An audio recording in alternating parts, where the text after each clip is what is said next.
আমরা শিক্ষার্থীদেরকে শিখিয়েছি ওয়াজ অর্থ ছিল, আবার হ্যাড অর্থ ছিল। কোন এক শিক্ষার্থীকে একবার জিজ্ঞেস করা হয়েছিল, বলতো আমার বাবার একটা গরু ছিল, এটার ইংরেজি কি হবে? সে বলে ফেললো, my father was a cow. তার মানে আমার বাবা একটা গরু ছিল। এমন ভুলভাল ইংরেজি বলা যাবে না। চলুন, হ্যাড অর্থ ছিল, আবার ওয়াজ অর্থ ছিল। কখন আমরা কোনটা ব্যবহার করব ছোট্ট ভিডিওতে শিখে নেওয়া যাক। আচ্ছা, ওয়াজ অর্থ আমি নিজে ছিলাম, অর্থাৎ ব্যক্তি নিজে ছিল। আর হ্যাড অর্থ ব্যক্তির ছিল, অর্থাৎ আমার ছিল, মালিকানা।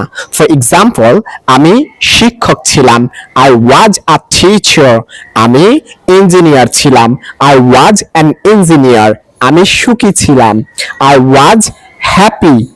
আমার একটা গরু ছিল, I had a cow. My father had a cow.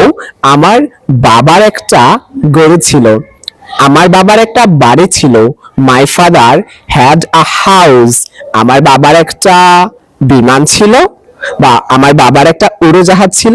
এটার ইংরেজি কি হবে সেটা জানাতে পারেন কমেন্ট সেকশনে। এরকম আরো ইন্টারেস্টিং ভিডিও পেতে কি করতে হবে? Like, comment and subscribe.